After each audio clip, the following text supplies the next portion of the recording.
Bom, boa tarde a todas e a todos. Vamos dar início à penúltima aula do curso Introdução ao Pensamento Crítico hoje, organizado pelo Centro de Pesquisa e Formação do SESC São Paulo, em parceria com a editora Boitempo. A aula de hoje também será gravada, em breve estará disponível no YouTube. Eu passo agora a palavra ao Kim Dória, que é gerente de comunicação da editora Boitempo, vai falar um pouco sobre o encontro de hoje. Por favor, Kim. Muito obrigado, Marcos. Boa tarde. Bem-vindos ao 11º encontro do curso de Introdução ao Pensamento Crítico hoje, nessa parceria especialíssima entre o Centro de Pesquisa e Formação do SESC e a Boitempo. Em nome da editora, agradeço a presença de todos, a equipe do SESC e a equipe da Boitempo que tornaram esse curso realidade. Eu vou mencionar brevemente, uma vez mais, a equipe de comunicação da editora, que está diretamente envolvida em sua realização, nas figuras da Jéssica, da Marisol, da Eleni, da Marina e do Arthur. Gostaria de agradecer a Winnie Bueno e a Bruna Pereira pela aula de hoje, que será dedicada a uma das mais importantes pensadoras feministas de nosso tempo, Patrícia Hill Collins.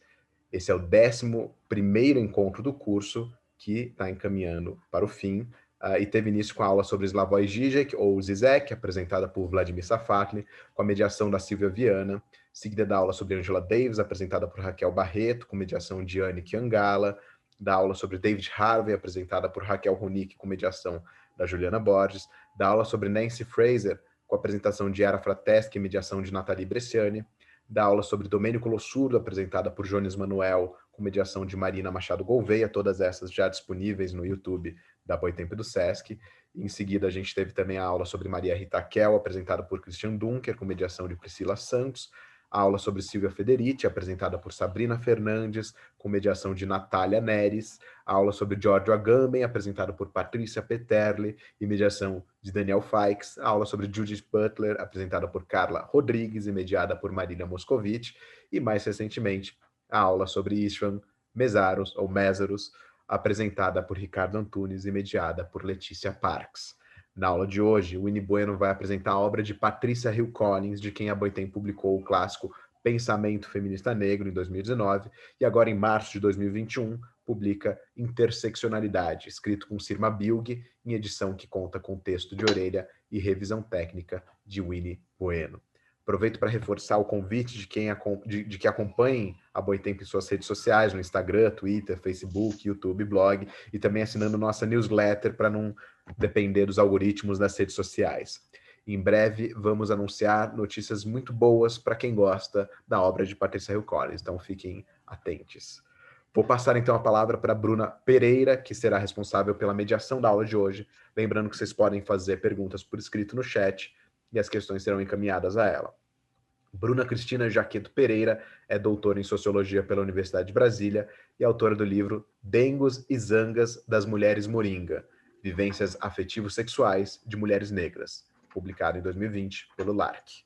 Bruna, é com você. Muito obrigado e boa aula, pessoal.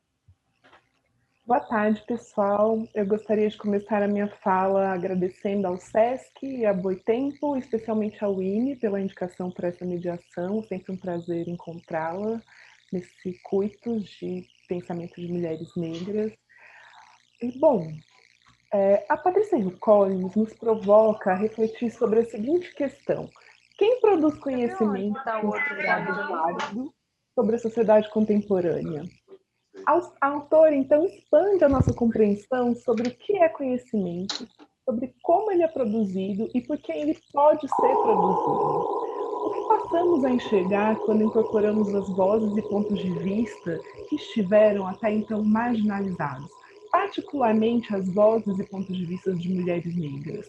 O que essas vozes nos informam sobre o funcionamento da sociedade contemporânea e que não tínhamos ainda conseguido enxergar? Com sua obra, Patrícia Hill Collins nos fornece um modelo de construção do pensamento intelectual, entre aspas, marginal, e nos chama à construção de análises de fato múltiplas e plurais. Além disso, a autora consolida uma forma de olhar para a realidade que vem do pensamento feminista negro e que considera diversos eixos de opressão. Para isso, ela congrega tanto a tradição do pensamento feminista negro, com contribuições do marxismo, do pensamento crítico em geral, do feminismo hegemônico e do pensamento negro para construir um modelo de conhecimento focado na promoção da justiça social. Sua produção se destaca também pela acessibilidade. Sem ser reducionista, uma das principais preocupações de Patricia Hill Collins é explicar argumentos complexos em uma linguagem acessível.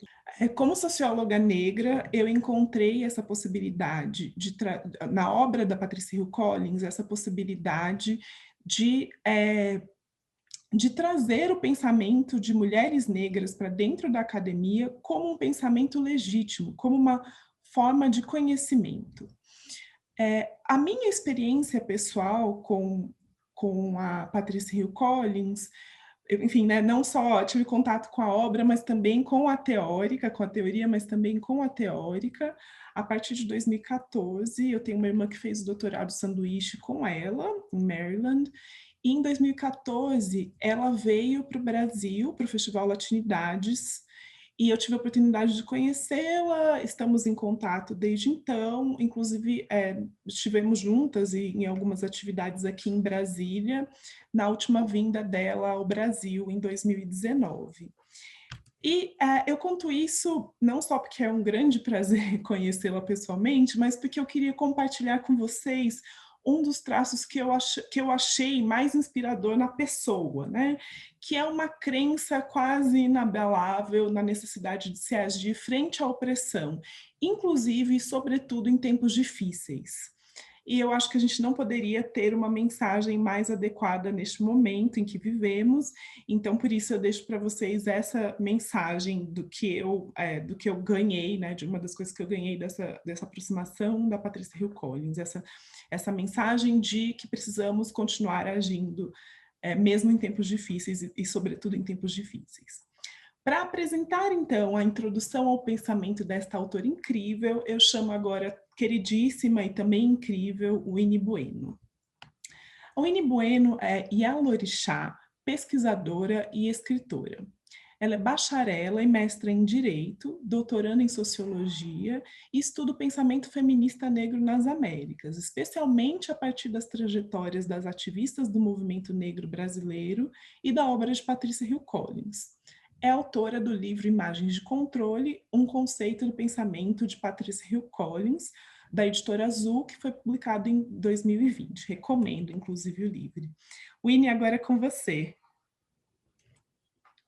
Bom, antes de mais nada, eu queria agradecer imensamente a Boitempo e ao SESC pelo convite. É uma honra para mim estar fazendo essa aula de uma teórica cujo pensamento informa uma parte significativa da minha própria produção acadêmica, que eu me dedico a estudar com afinco, e é uma honra para mim poder partilhar um pouco dos meus estudos com mais de 200 pessoas, ainda que num formato virtual, né? Eu tive a oportunidade também, conduzida pela editora Boitempo, em 2019, apresentar o pensamento da Collins no lançamento do pensamento feminista negro, e hoje a gente vai fazer algo que é um pouco parecido com o que foi feito naquela ocasião, mas de forma um pouco mais aprofundada, que é entender o pensamento da Collins, né, como um pensamento crítico, e mais do que isso, né, a gente tentar introduzir um pouco da autora e das suas categorias a partir das duas obras dela que foram traduzidas, então, pela Boitempo, né, tanto o pensamento feminista negro, quanto interseccionalidade, que está sendo lançado agora, né, e que já está para aqueles que são assinantes do Armas da Crítica, já está chegando. Para aqueles que não são assinantes, a gente vai ter aí logo, né, à disposição essa obra, que para mim é um dos manuais mais importantes, se não o mais importante manual sobre interseccionalidade. Bom, como é que a gente vai fazer isso, né? Então, a gente vai...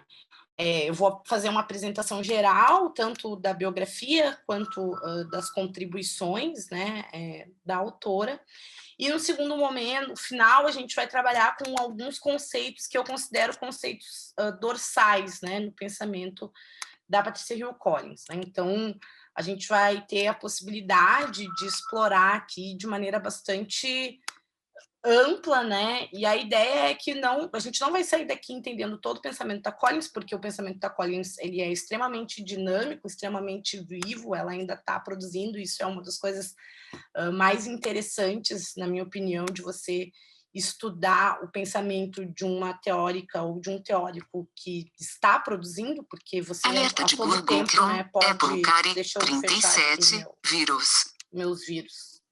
A todo momento você pode se deparar com algo que você não tinha pensado no primeiro momento, né? Inclusive porque o próprio pensamento da teórica vai mudando, ele vai se aprofundando, vai amadurecendo, né? A forma com que, por exemplo, só para a gente ter uma ideia, a forma com que a Collins, num primeiro momento, compreende, conceitua a interseccionalidade lá no pensamento feminista negro, ela é diferente da maneira com que ela vai aprofundar isso nesse último livro dela, que é o Interseccionalidade as Critical Social Theory, que é o último lançamento dela, foi lançado no final do ano de 2019, que ainda não foi traduzido, e que tem uma outra amarração, que é um pouco diferente do que ela está colocando lá no início no pensamento feminista negro, que é quando ela começa a trabalhar com a ideia de interseccionalidade. Eu vou compartilhar minha tela aqui com vocês, né? Eu fiz uns slides.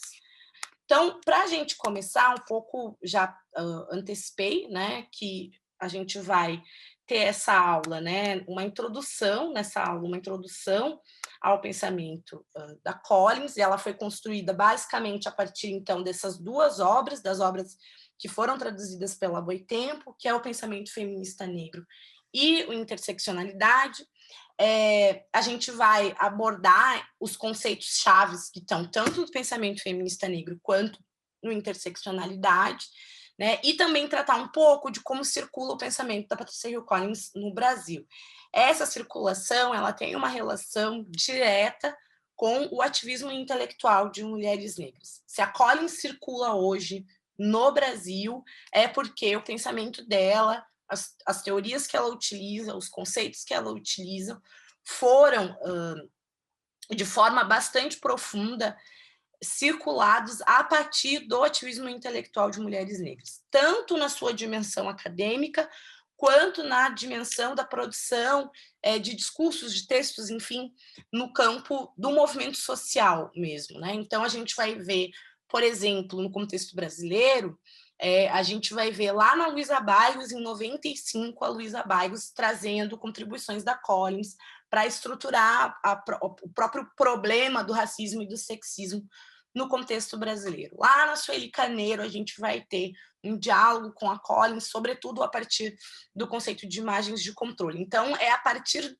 desse lugar que começam a circular as ideias da Collins. O que nos dá a possibilidade, inclusive, de pensar como que se suprime o pensamento de intelectuais negras, uma vez que a Collins é uma teórica crítica, né? Ela é uma socióloga, diferente de outras intelectuais negras estadunidenses que vão ter, ela mesma diz isso, né? A própria Collins diz isso, que vão ter também uma atuação muito presente nos movimentos sociais de libertação e de emancipação da população negra. A Collins sempre dedicou a sua vida, a sua trajetória a um exercício que é teórico acadêmico, né? Então, ao mesmo tempo, e isso não significa que o seu pensamento vai ser traduzido para o contexto, por exemplo, da sociologia, né? A gente vai ter uma recepção muito tardia do pensamento da Collins no contexto acadêmico, que começa especialmente ali a partir da tradução de um artigo que eu particularmente gosto muito, que é um dos primeiros artigos produzidos pela Collins, que chega à notoriedade, que é o Aprendendo com Outsider Weaving. Com a tradução, e isso se deu em 2016, né, pelo professor Joás Bernardino. Com a tradução desse artigo, que é um artigo que trata bastante desse lugar que a Bruna nos trouxe, né, sobre a produção de conhecimento e a produção de uma teoria de conhecimento que não necessariamente perpassa por uma lógica do pensamento binário, né, que cinde essa ideia de uma atuação do cotidiano e uma atuação na produção de conhecimento, a partir dessa circulação, desse artigo em especial, que se começa de maneira muito tímida ainda a circular o pensamento da Collins na academia. No contexto do movimento social, isso é anterior, se dá justamente a partir da ação intelectual ativista de mulheres negras. Bom, dito isso, o objetivo da nossa aula hoje é introduzir, então, o pensamento da socióloga Patrícia Hill Collins através das obras traduzidas pela Boitempo, e a gente vai entender essas obras, a gente vai entender o pensamento da Collins como teoria crítica. A gente vai um pouco ampliar a ideia da Collins como uma pensadora feminista negra. Collins é uma pensadora feminista negra? Com certeza. Mas ela não é só uma teórica do pensamento feminista negro. Na verdade, a Collins está tratando de temas e de fenômenos que são fenômenos, desculpem, que estão para além, inclusive, da própria teoria feminista e da teoria feminista negra. Os vários livros que a Collins já publicou, bem como os artigos que ela já escreveu, eles vão nos demonstrar isso. Tem um comprometimento muito grande em entender os fenômenos sociais, né? Entender os fenômenos sociais a partir de um lugar específico. Esse lugar, no geral, é justamente o cotidiano, o dia a dia e o ativismo de mulheres negras, mas desde este lugar propor um arcabouço político para pensar a sociedade, né? O pensamento da Collins, ele não é dedicado em específico para mulheres negras, mas a partir da experiência de mulheres negras se organiza, então, uma teoria de conhecimento. Então, a gente vai pensar aqui a Collins desde esse lugar, né? Esse conhecimento ele está organizado justamente a partir da construção de possibilidades de leituras de teorias formuladas por intelectuais negras. E a ideia de intelectualidade aqui também tem uma diferença importante, né? A Collins compreende um intelectual como alguém que articula um conhecimento de resistência. Esse conhecimento de resistência não necessariamente vai ser absorvido pelas instituições, né? Sobretudo pelas instituições que organizam e valoram o conhecimento, né? Então, a intelectual negra, ela não necessariamente é uma acadêmica, não necessariamente é um nome conhecido, né? A intelectual negra é alguém que organiza um conhecimento de resistência justamente para responder aos sistemas de dominação, para resistir à dominação, para resistir às consequências, né, de como o racismo, sexismo, classismo, capacitismo, enfim, todos esses sistemas de dominação vão influenciar o dia a dia, o cotidiano dessas mulheres. Então, a gente tem uma outra ideia aqui do que seja a intelectualidade. Então, para a gente trazer um pouco da biografia, a gente vai tratar e pensar, né, a figura, o sujeito, Patrícia Hill Collins, pensando o próprio comprometimento que ela vai ter com a recuperação da própria voz, mas pensando essa recuperação da própria voz, que é um tema muito corrente nas teorias produzidas por mulheres negras, né, no pensamento de mulheres negras, pensando a recuperação da própria voz como um instrumento de produção de conhecimento para a justiça social. Em última análise, a gente pode dizer que essa é a grande questão, né, para Patrícia Hill Collins, é pensar ferramentas epistemológicas, pensar como esses conceitos e categorias eles podem servir na busca por justiça social. E justiça social é algo que ele está relacionado com o cômputo da sociedade. Ou a gente tem justiça social para todos os grupos subordinados, ou a gente está tratando de outra coisa que não é justiça social, né? Então, essa produção de conhecimento ela está muito relacionada justamente com essa ideia, com a ideia de justiça social. Então, a Collins, ela vem, né, organizando... Deixa eu fechar aqui. Pronto. Ela vem organizando e entendendo o conhecimento como uma ferramenta para a emancipação de mulheres negras, mas uma ferramenta de emancipação que surge desde a experiência de mulheres negras para pensar a emancipação social como um todo, né? Então, a gente, no próprio Pensamento Feminista Negro, que é a obra inaugural, é o primeiro livro que a Collins publica, e que vai ser traduzido, né, na minha opinião, já de forma bastante tardia. Esse livro ele foi escrito há mais de 30 anos, e a sua tradução demorou bastante tempo. Tem uma relação, tem um problema aqui, que é o problema da supressão do pensamento intelectual de mulheres negras, que eu já referi a vocês. E dentro dessa obra, a gente tem uma teoria de justiça social que vai extrapolar em muito os modelos de família, sociedade, estados que estão colocados para a sociologia até o presente. Então, ela está produzindo, a partir da experiência de mulheres negras, ela está organizando uma rede de conceitos, de experiências, de vivências que vão nos ajudar a explicar o complexo de dominação que opera para a sistemática negativa do exercício de cidadania, para a negritude em específico e para os grupos subordinados em geral. O Pensamento Feminista Negro ele é uma obra muito importante, porque, inclusive, ela inspirou outras obras, né, que têm uma metodologia muito semelhante, como é, por exemplo, os escritos das pensadoras que a gente vai chamar de chicanas, né, que são as mulheres de descendência mexicana que vivem nos Estados Unidos, né, como Gloria Anzaldúa, por exemplo, que é uma teórica importante nesse campo, que também vai dialogar muito com essas experiências. Tem um método aqui importante no pensamento feminista negro. A Collins, então, ela cresce, né, como uma filha da classe trabalhadora, nascida na Filadélfia em 1948, filha única de Nilson Eunice Randolph Hill e Albert Hill. Ela conta, nos vários livros, a Collins vai trazendo a própria experiência dela,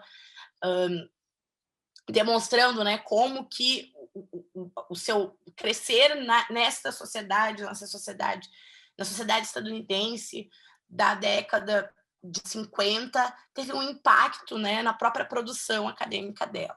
A mãe da Collins tanto a mãe quanto o pai da Collins eram trabalhadores, né, e ela teve toda a formação escolar em escolas públicas, né, onde a Patrícia ela experimentou uma lógica de silenciamento e invisibilidade que ela também relata tanto na introdução do pensamento feminista negro. Ela conta, né, um pouco isso, como que logo no início, de quando ela era muito criança, tinha todo ali na comunidade em que ela vivia, tinha todo um incentivo, né, para que ela expressasse a sua própria subjetividade, e como conforme ela vai crescendo, esse incentivo ele vai diminuindo, né, e vai diminuindo justamente pelas lógicas dos sistemas de dominação. Tem um outro livro da Collins que eu também gosto muito, esse ainda não traduzido, que se chama Another Kind of Public Education, em que ela vai analisar justamente como que a educação formal, as instituições de educação,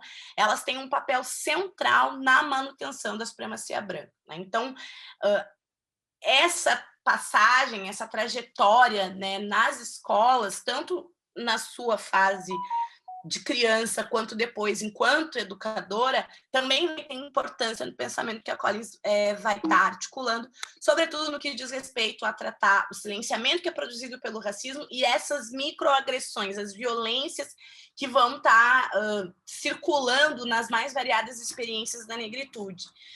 Isso também é um tópico importante para nós. A Collins, ela rechaça todo e qualquer essencialismo relacionado à população negra, às mulheres negras, né? As experiências das mulheres negras, as experiências da população negra, são experiências múltiplas. Não existe uma mulher negra em essência, não existe um sujeito negro em essência. É justamente essa multiplicidade que vai dar, então, força, potência para as teorias, para as articulações de conhecimentos que são produzidas desde esse lugar, né? Desde essa experiência. Uma das coisas que a Collins vai nos trazer, e que eu acho importante para a gente entender um pouco quem é essa pessoa e como que ela está produzindo conhecimento, é justamente essa ideia de que, conforme a gente vai saindo do nosso espaço seguro, que é um outro conceito importante no pensamento da Collins, a gente vai percebendo como as estruturas dos sistemas de dominação vão nos diminuindo, né? Então, lá na introdução do pensamento feminista negro, ela traz isso, né? Eu não via nada errado em ser quem eu era, ser uma menina negra. Mas, aparentemente, muitos outros viam. O meu mundo crescia, e quanto mais esse mundo crescia, mais eu sentia que eu estava ficando menor. Eu tentava desaparecer em mim mesma para desviar das agressões diárias, dolorosas, destinadas a me ensinar que uma mulher negra trabalhadora norte-americana que ser uma mulher negra trabalhadora norte-americana me tornava inferior em relação àqueles que não eram. Eu me sentia inferior. Tornei-me mais quieta e finalmente acabei praticamente silenciada. O tema do silêncio é um tema muito corrente, tanto no pensamento da Collins como nas teorias feministas negras em geral, né? O silêncio, ele aparece, o silêncio como uma ferramenta de opressão aparece muito frequentemente, mas a reversão desse silêncio também aparece com a mesma frequência, e isso tem relação com um outro conceito que a Collins traz, que é a ideia de dialética ativismo-opressão, que a gente vai trabalhar mais à frente. Vamos lá. Bom, então a Collins vai apresentar um outro fazer acadêmico que é constituído por uma seriedade corrente que possibilita ao leitor compreender a sua teoria de maneira profunda, em razão que não há um ocultamento da perspectiva que organiza as ideias que estão colocadas no texto. O que eu quero dizer com isso? Diferente de outros autores que se colocam, né, à parte do que estão produzindo, a Collins está falando de um nós, né? Ela está trazendo, inclusive, uma metodologia própria para falar de um nós. Ela se coloca na produção, tanto dos textos mais anteriores, quanto dos textos mais recentes, né? Ela está falando de uma experiência compartilhada e ela está se colocando no texto. Ela foge dessa ideia de um ponto zero de conhecimento, de onde o que isso quer dizer? A ideia de ponto zero de conhecimento, né? Essa é a ideia de produção de um conhecimento que está deslocado do cotidiano, onde o pesquisador observa os fenômenos sem estar diretamente relacionado com esses fenômenos, sem estar implicado com esses fenômenos. O famoso distanciamento, né? Para quem tem aqui experiência acadêmica e é negro, indígena, pobre, e tenta, de alguma forma, estudar alguma das experiências que perpassam a sua própria vivência, já deve ter ouvido isso, eu mesmo ouvi muito isso na minha própria trajetória acadêmica. Olha, você não pode estudar isso porque o seu objeto tem um comprometimento, que é o fato de você ter uma relação muito próxima com o seu objeto de pesquisa. A Collins vai desorganizar isso, né? Ela vai dizer ao contrário, a gente pode produzir conhecimento a partir das nossas experiências do cotidiano. A gente pode produzir conhecimento, e isso também está bastante explícito na introdução do livro, e eu acho bem interessante quando vocês forem tomar novamente ou pela primeira vez o pensamento feminista negro, ler todos os textos que antecedem o texto principal, né? Porque ali tem muitas pistas sobre como a Patricia Hill Collins pensa, né? Ela diz: esse livro só foi possível de ser escrito porque eu também estava imersa no cotidiano da vida de mulheres negras, né? Que era o meu cotidiano, mas o cotidiano também das mulheres que me circundavam. Então, tem uma teoria aqui em que ela está dizendo da onde ela está escrevendo, como ela está escrevendo, o que ela está fazendo, qual é a sua implicação com o tema que ela está estudando, né? Então, e aí isso vai ter uma relação também com a ideia de imagens de controle, né? Que é justamente o conceito que eu estudei para organizar a obra da Collins. Eu estudei o conceito de imagens de controle na minha dissertação de mestrado e organizei toda a obra, o pensamento feminista negro, a partir desse conceito, que para mim é um dos conceitos centrais.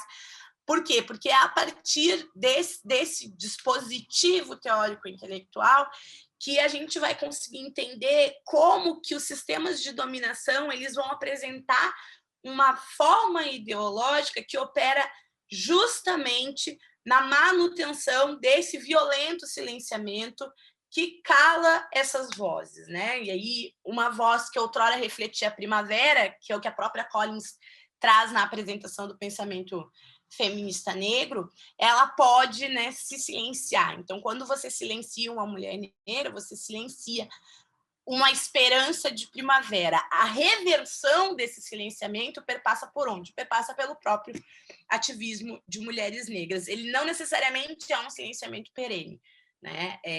Mas para ele ser revertido, ele demanda de uma atuação, justamente, de um processo de autodefinição que é justamente organizado a partir das próprias mulheres negras. Bom, um outro compromisso muito presente no pensamento da Collins e que a gente pode observar em cada obra dela é um compromisso em não ser a única voz.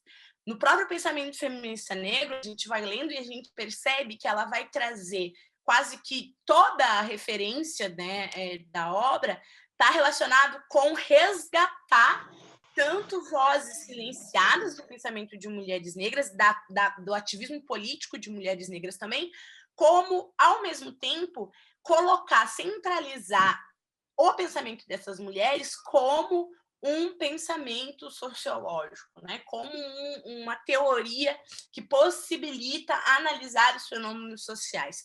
Esse compromisso em não ser a única voz, em não ser a voz única do pensamento de mulheres negras, né? É um compromisso que é compartilhado, inclusive, por várias mulheres que são influenciadas pela Patrícia Hill Collins, né? Porque a ideia de ser a única ou ser uma das poucas pessoas negras nos lugares de privilégio ou de acesso ao poder também é uma forma de consolidar estereótipos que desumanizam, coisificam e controlam mulheres negras. Vários de vocês já devem ter presenciado debates, tanto debates na internet quanto debates mais públicos, em que se contrapõem posições de mulheres negras, né? Do tipo, mas fulana disse que não é assim e ela é uma mulher negra.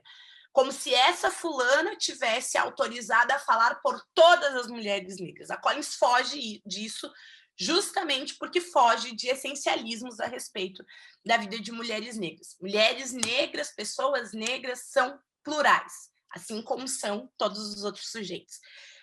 E essa pluralidade, o reconhecimento dessa pluralidade de vivências, de experiências, de formas de pensar, é muito presente no pensamento da Collins, justamente porque tem um compromisso aqui de resgate à subjetividade, né?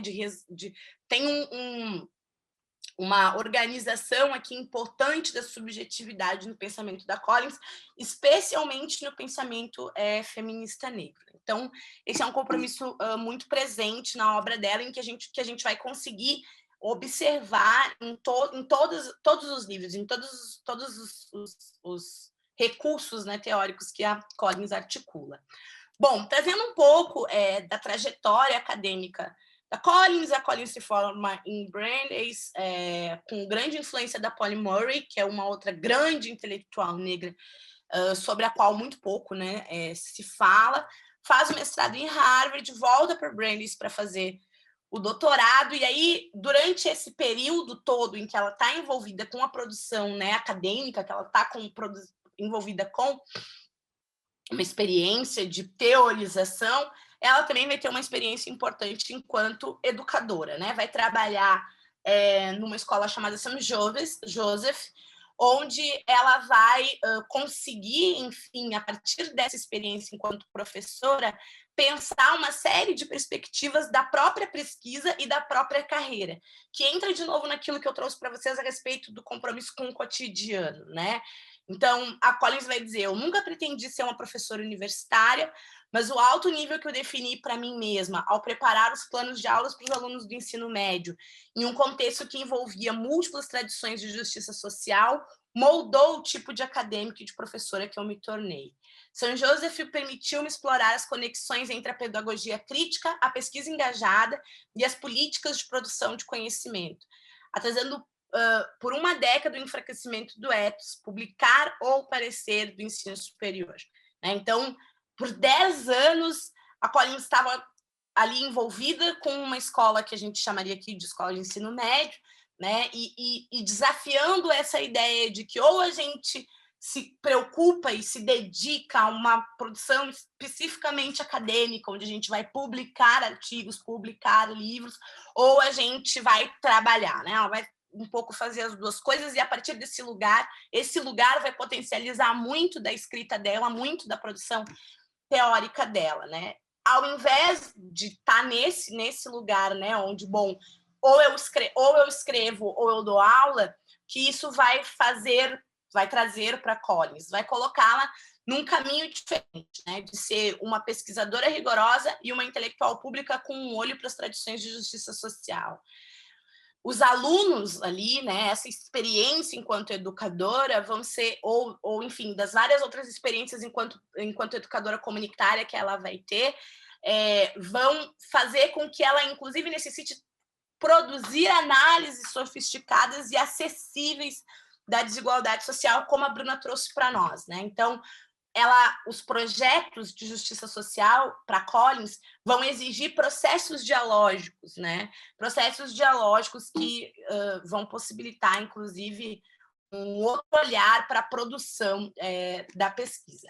Bom, em 2005, a Collins ingressa na Universidade de Maryland, vai desenvolver ali, junto aos estudantes de graduação e de pós-graduação, uma série de pesquisas relativas à raça, pensamento feminista e teoria social. Nos vários livros da Collins, ela sempre se refere à experiência em Maryland, porque essa foi uma experiência muito importante, inclusive para compartilhar com mulheres negras de fora do contexto estadunidense, né? Essas experiências, teorias e formas de fazer conhecimento. Uma mulher extremamente premiada, né? Cujos livros já receberam uma série de prêmios, e as preocupações intelectuais da Collins, elas nunca estiveram organizadas a partir da possibilidade de vender milhares de livros, ela mesma diz isso, né? Ou de, enfim, enriquecer com uma produção de conhecimento. A obra e a vida da Collins vão evidenciar justamente o seu alto comprometimento com a justiça social e com respeito às diferentes possibilidades de lutas emancipatórias, né? Nessas diferentes possibilidades de lutas emancipatórias, a gente está tratando não só das lutas relacionadas à emancipação da população negra, mas também com uma formulação de um modelo abstrato de crítica interdisciplinar que nos possibilita pensar desde as experiências de mulheres negras, né? Então, a gente está trazendo aqui, para entender o pensamento da Collins, a gente também precisa entender um pouco o que a Collins está fazendo, como ela está fazendo, por que ela está fazendo, o que ela está pensando desde muito jovem, né? Quando ela escreve o pensamento feminista negro, ela ainda era muito, muito jovem, né? E a Collins também não tem nas várias conversas que eu já tive a oportunidade de ter com ela já me relatou que ela não tem uma pretensão de controlar a interpretação do trabalho dela, né? A mulher já chegou num lugar em que ela entende que esses argumentos teóricos, que os conceitos que ela está produzindo, eles são conceitos que podem ser aplicados em uma miríade de situações e que podem mobilizar uma série de análises, né? Bom, tem uma constelação conceitual aí que vai organizar o pensamento da Collins, né? E que eu quero compartilhar com vocês. Especialmente, como eu disse no início, a parte desta constelação intelectual que está relacionada ao pensamento feminista negro e à interseccionalidade. Eu vou trazer um pouco, né, a respeito dos conceitos de imagens de controle, o espaço seguro, autodefinição, matriz de dominação, interseccionalidade e conhecimento de oposição.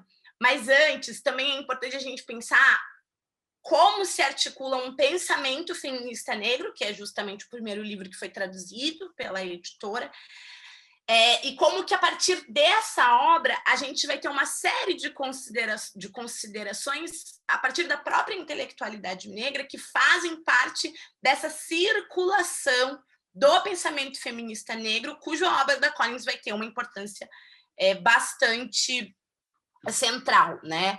Sim, é verdade que no contexto brasileiro a gente tem uma série de teóricas, uma série de intelectuais que contribuíram muito para o pensamento feminista negro e que também muitas vezes são silenciadas, né? A própria Lélia é um exemplo nesse sentido.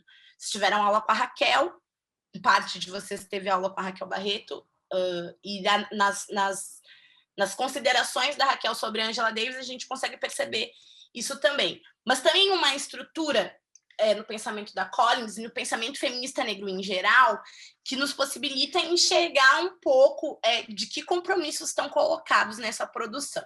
Então, desde qualquer obra, é muito quase inviável você pegar um livro de uma teórica que está considerada ou que está localizada nesse campo que a gente chama de pensamento feminista negro, sem que se faça uma revisão ao legado da escravização no pensamento feminista negro. O que eu quero dizer com isso? Essas mulheres, elas estão também reconstituindo uma historiografia da escravização, né? Colocando, inclusive, o cotidiano de mulheres negras escravizadas como um lugar, a resistência dessas mulheres, como um lugar de produção de conhecimento, né? Então, lá no pensamento feminista negro, a Collins vai trazendo, já nos primeiros capítulos, ela vai trazendo como que tanto as abolicionistas como as mulheres escravizadas, né, na escravização estadunidense, elas articularam um conhecimento de resistência, mesmo sem estarem disponíveis para elas as ferramentas que, no geral, estão disponibilizadas para os ativistas brancos, por exemplo. Então, ela vai demonstrando como que esse conhecimento, a resistência à opressão, se dá como forma de conhecimento, né? E essa resistência à opressão, a sua articulação se dá justamente a partir do que a gente chama, né, de espaços seguros, do que a Collins chama de espaços seguros, ela vai vai organizar uma tematização e uma reflexão a respeito da própria opressão, que faz com que essas pessoas elas se percebam ao mesmo tempo como oprimidas e como responsáveis pela sua própria emancipação, né? Então, essas pessoas, elas no diálogo com outras pessoas que estão passando por esta mesma condição, elas conseguem articular uma subjetivação, né? Então, no mesmo lugar, tem um lugar que suprime a possibilidade de subjetividade, que está muito relacionado com os estereótipos que são organizados para a população negra, e, ao mesmo tempo, nos espaços seguros, se desconstrói, né? Se resiste a essas que a gente vai chamar de imagens de controle, e vão se criar condições materiais para a emergência de novos agentes políticos, de novos atores na produção de intelectualidade, de conhecimento, de resistência, que vão ser capazes de enunciar, a partir da sua própria voz, as suas demandas às institucionalidades, né? Então, a resistência, a ideia de resistência que nos interessa, porque a resistência no cotidiano que a Collins está explicitando no pensamento feminista negro, né, que é o cotidiano de mulheres negras estadunidenses, e isso é muito importante, porque ela marca o tempo todo que ela está falando desse lugar, né? Tem alguns críticos da Collins que dizem que ela é muito estadunidense, né? Que ela é muito estadunidense-cêntrica, que para mim é uma coisa que não faz o menor sentido, porque ela está todo momento dizendo que ela está falando desta experiência. Mas, a partir desta experiência, nos possibilita enxergar como que, nos processos de valorização entre mães negras e filhas negras, ou mesmo nas conversas entre mulheres negras, nos processos de articulação no interior dos movimentos de mulheres negras, esses lugares são lugares onde vai se articular uma relação que é protegida, e que é protegida até mesmo do domínio patriarcal dos homens negros, né? Então, ali se produz se eclode uma potência de conhecimento, que é conhecimento de resistência, e que tem algo de muito diferente, inclusive, no que a gente entende como, por exemplo, as relações mãe-filha entre mulheres entre mulheres brancas, né? Aqui tem uma outra possibilidade de resistência que está relacionado, inclusive, com a ideia de dupla consciência, né? Então, se por um lado a gente entende que esse espaço ele é um espaço que, ao mesmo tempo, o espaço, por exemplo, da família, ele é um espaço, ou o espaço da relação maternidade. Ele é um espaço que ele pode ser um espaço de opressão, ele também pode ser um espaço de emancipação, né? Essa autodefinição, sobretudo a autovalorização, ela está sendo constituída e fomentada por essas relações, pelas relações entre as mulheres negras. Então, é importante dizer que quando a gente está falando de uma teoria que é constituída por essas mulheres, por mulheres negras, a gente está falando de um processo também de nomeação. As opressões que mulheres negras vivenciaram e vivenciam são opressões que até muito pouco tempo sequer eram tematizadas e enfrentadas abertamente, né? Então, quando o movimento negro, quando o movimento de mulheres negras, ele começa a ganhar espaço na esfera pública e na política formal, é a partir dessa relação histórica, desse legado histórico de resistência, que esses enfrentamentos eles vão seguir adiante. Não é por benefício de governo A ou de governo B, ou, né, por hora, esse intelectual branco aqui que enxergou as condições, né, de vida da população negra. Não, tem aqui um histórico, um legado de resistência que vai ter relação justamente com a construção dessa intelectualidade. Um outro tema importante para Collins vai ser justamente o trabalho, né? E aí, esse é um outro lugar, para mim, interessante de pensar a produção intelectual da Collins, porque muitas vezes a gente fica muito agarrado nela como uma feminista negra e não pensa a produção dela em outros campos, né? É muito difícil você ver, por exemplo, eu estou fazendo agora doutorado em sociologia, é muito difícil você ver uma discussão na academia sobre trabalho, sobre a categoria para trabalho, que perpasse pelas leituras de intelectuais negras sobre a categoria trabalho. E isso não é só lá naquelas disciplinas mais fechadas sobre trabalho que a gente tem na sociologia, nas ciências humanas em geral. Eu estou falando, inclusive, nas leituras do feminismo sobre o trabalho. É muito pouco comum você ver lá na disciplina de teoria feminista, quando se trata de trabalho, terem os textos de intelectuais negras. Os textos de intelectuais negras, onde é que eles estão? Eles estão lá no tópico feminismo negro. Aí tem um texto da Collins, um texto da Davis e um texto da Lélia Gonzalez. Tá lá, né?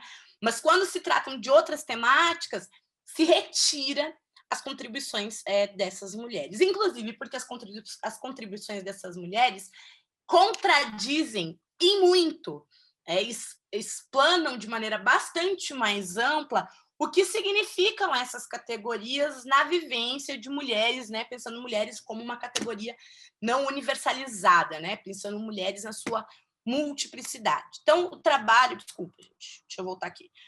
O trabalho é, para Collins, uma das dimensões da opressão de mulheres negras, né? E que tem uma forma específica com que o trabalho dessas mulheres vai ser historicamente explorado para uma construção e para a manutenção do capitalismo. No pensamento feminista negro, a Collins dedica um capítulo inteiro para falar sobre trabalho, um dos capítulos mais complexos, né? Inclusive de ler. E essa dimensão, a dimensão aqui da exploração do trabalho, é uma das dimensões das matrizes de dominação que organizam os sistemas de dominação. A Collins vai entender que o racismo, o sexismo, o classismo, esses sistemas de dominação, eles estão articulados em três dimensões, que são dimensões que se retroalimentam, vamos dizer assim. A gente tem uma dimensão ideológica, que são as imagens de controle, que eu vou explicar mais detalhadamente à frente. A gente tem uma dimensão política, que está relacionada justamente com a restrição de direitos para a população negra, e especificamente de direitos para as mulheres negras.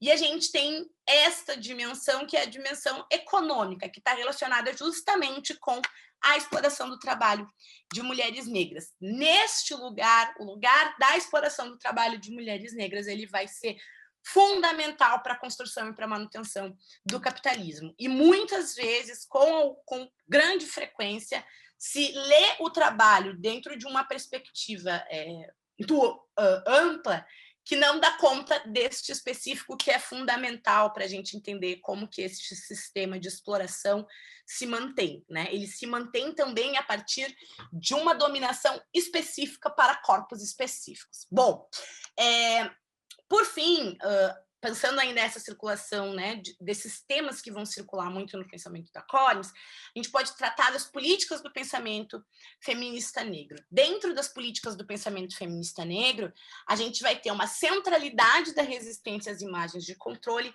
e a ideia de coletividade e solidariedade, né, sendo central para esta produção de conhecimento.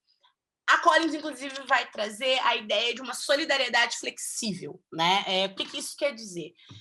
Em linhas gerais, isso quer dizer que nem sempre nós vamos atuar nos mesmos lugares, nos mesmos espaços, com a mesma compreensão, né? Então, pensar a solidariedade como uma flexibilidade nos ajuda, inclusive, a encontrar quais são os espaços em que é possível articular uma coalizão, né? Uma coalizão em luta por justiça social, e em que lugares que isso não vai ser possível. E aqui tem uma desromantização da ideia de resistência, né? A gente costuma pensar a resistência num lugar que é muito romantizado. A Collins, quando fala de solidariedade, ela está falando de solidariedade de um lugar que não é romântico, de um lugar onde é possível, um lugar onde é prático, né? Bom, até aqui dá para a gente caminhar coletivamente. Daqui para cá, nós vamos ter divergências e está tudo bem. Mais para frente, pode ser que a gente se encontre novamente. Então, pensar essa coletividade, essa solidariedade desde um lugar que também não é essencialista, né? Bom, como eu disse para vocês, parte significativa da produção de conhecimento de mulheres negras está relacionado com o que a Collins vai chamar de dialética, ativismo, opressão. Tem uma tensão aqui, né? Que é oriunda, o próprio pensamento feminista negro, ele vai provocar esse deslocamento do que a gente vai chamar de pensamento binário, né? E o que eu quero dizer com pensamento binário? Bom, um pensamento que particulariza essas categorias, né? Então, raça, branco, preto, sexualidade heterossexual, homossexual, né? Esses binários de raça, gênero e sexualidade, eles vão ser deslocados para promover um aprofundamento das reflexões a respeito de uma naturalização de uma feminilidade negra, de uma feminilidade em geral e de uma feminilidade negra em específico, que acaba por universalizar as opressões sem analisar as matrizes de dominação nas quais elas estão inseridas. Essa provocação que está presente de forma tão latente no pensamento de mulheres negras como um todo, em especial no pensamento da Patricia Hill Collins, está justamente relacionada com essa ideia de uma dialética entre ativismo e opressão. O que isso quer dizer? Ao mesmo tempo, a gente só tem um pensamento feminista negro porque tem uma opressão que atinge especificamente mulheres negras, e essas mulheres vão precisar articular dispositivos específicos para lidar com a complexidade desta opressão. Então, existe um ativismo porque existe uma opressão, existe uma produção de um conhecimento feminista negro porque existe um processo de supressão do pensamento de mulheres negras. Essa tensão é uma tensão que vai, então, eclodir, de certa forma, uma série de conceitos, uma série de dispositivos que vão ser mobilizados para nomear e para dar tangibilidade e visibilidade para fenômenos que anteriormente não eram visíveis, né? Então, a partir desse lugar, essa tensão ela vai ser importante na produção desses instrumentos, né, de visualização da opressão.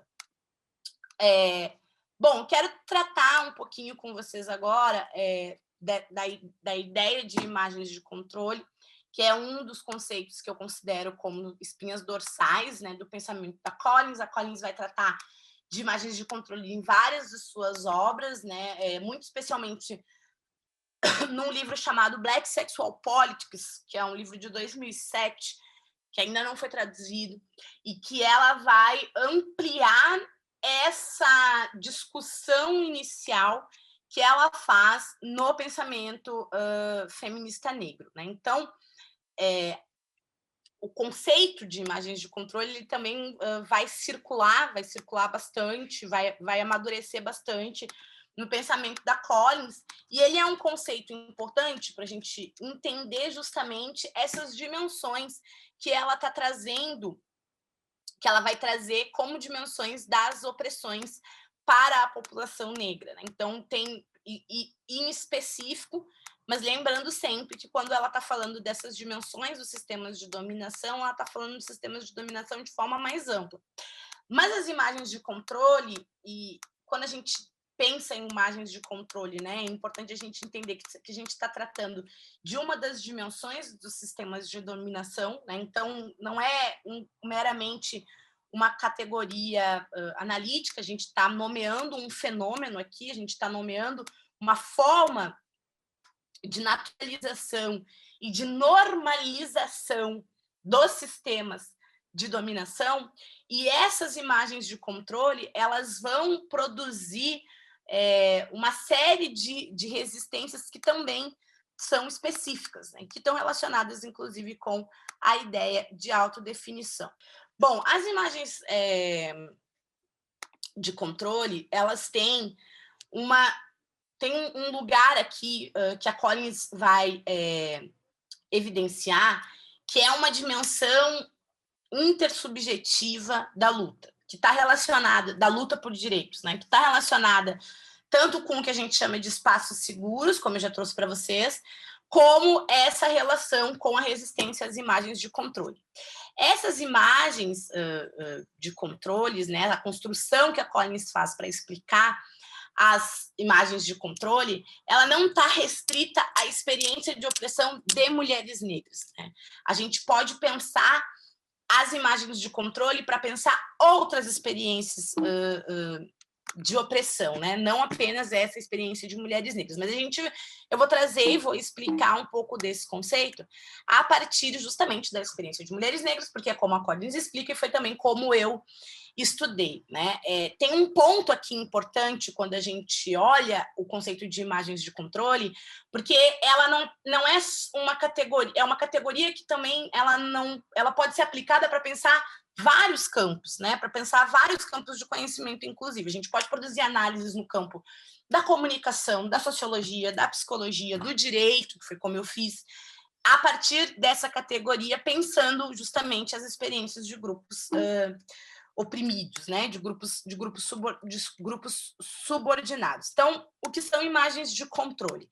As imagens de controle, como eu já disse, são a dimensão ideológica do racismo e do sexismo, e elas são mobilizadas para dar uma aparente naturalidade, uma aparente normalidade à violência que é destinada aos grupos subordinados, aqui especificamente às mulheres negras, né?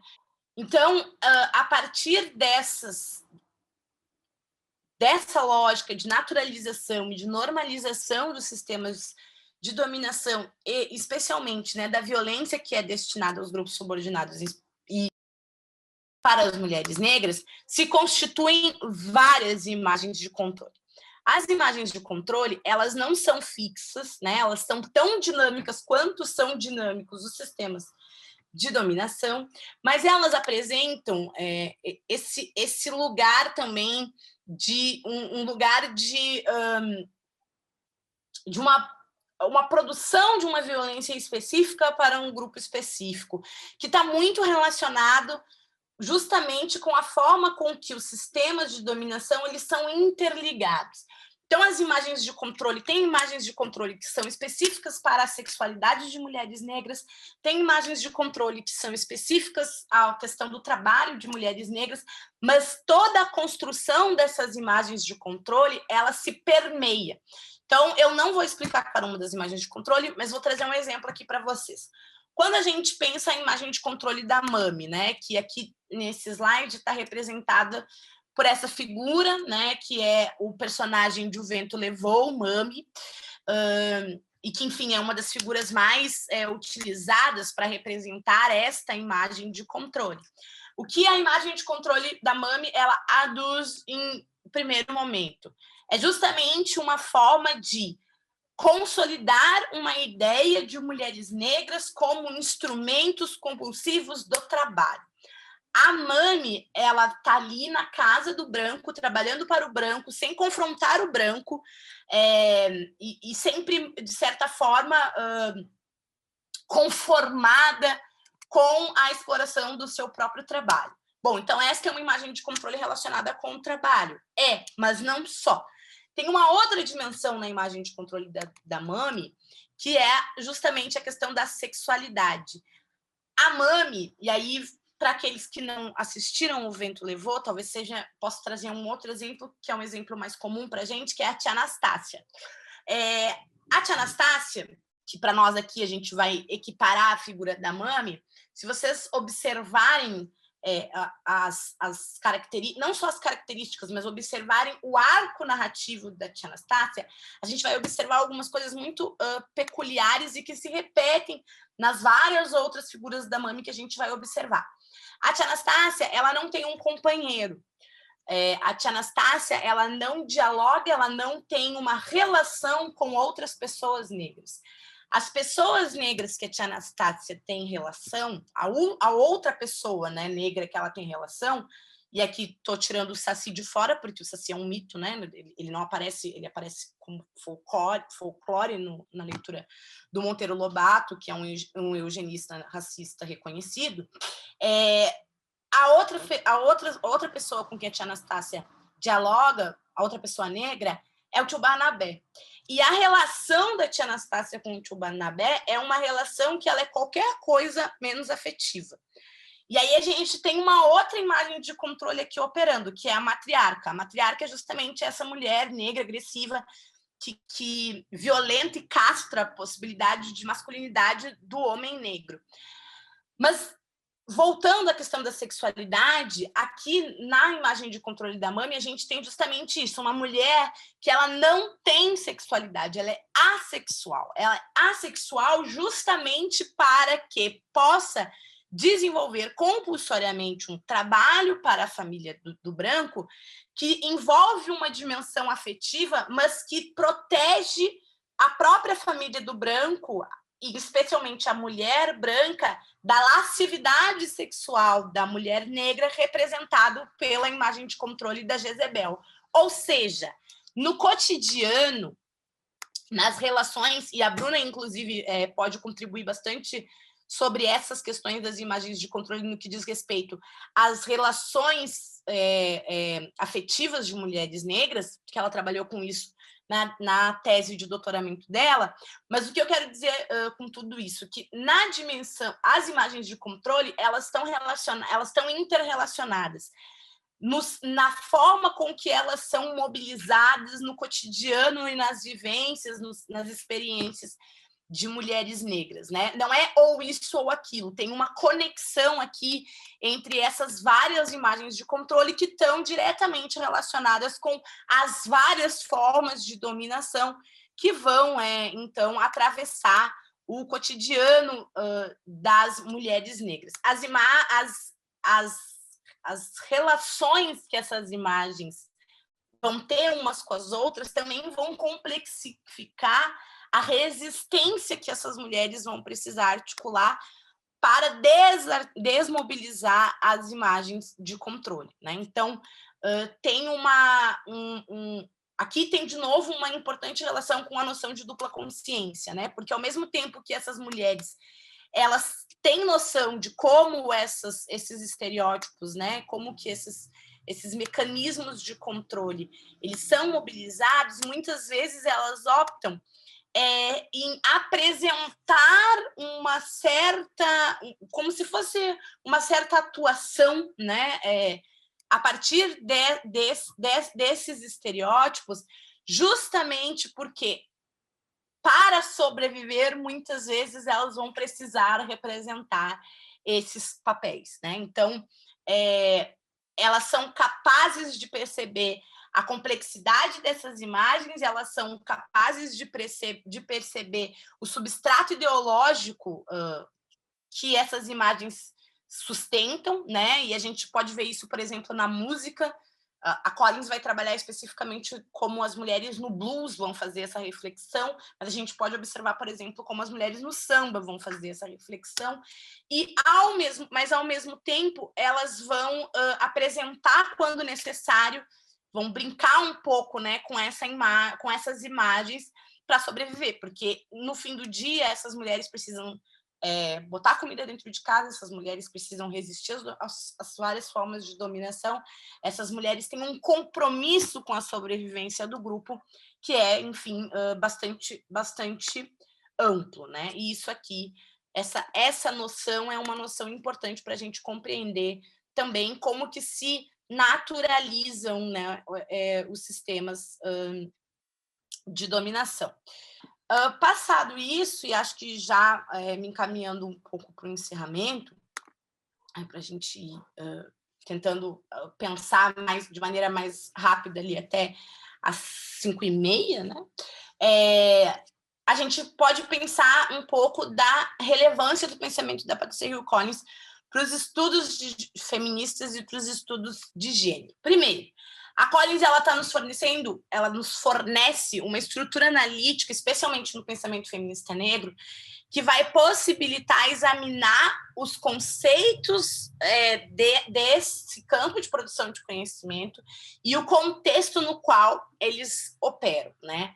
Então, o pensamento feminista negro ele vai para um outro lugar no feminismo, na teoria feminista, porque ela centraliza a experiência vivida de mulheres negras, e aqui tem uma perspectiva de emancipação e autonomia que se constitui a partir dos saberes de mulheres negras desde um ponto de vista específico, mas que visa o conjunto da sociedade. Essa supressão, como eu já disse para vocês, a supressão histórica do pensamento de mulheres negras, ele tem uma influência na teoria feminista, né?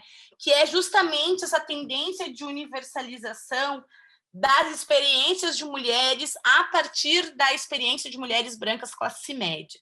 Nesse sentido, a concepção de interseccionalidade, conforme a Collins mobiliza, vai ser muito importante, vai ter um impacto nos estudos de gênero. Mas aqui a gente tem um problema também, que não é um problema do conceito de interseccionalidade conforme a Collins organiza, mas um problema da circulação deste conceito na contemporaneidade. Houve uma captura, de certa forma, da ideia de interseccionalidade que esvazia o que a interseccionalidade tem de principal, que é justamente, né, pensar a interseccionalidade a partir não de uma ideia de hierarquia de opressões, de olimpíadas de opressões, mas sim de como os problemas das desigualdades sociais eles não são solucionados a partir de um único vetor de análise.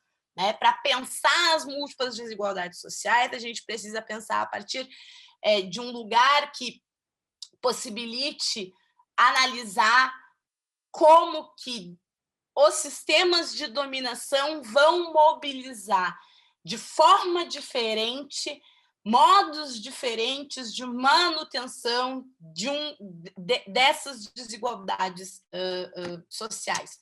E aí, no próprio pensamento feminista,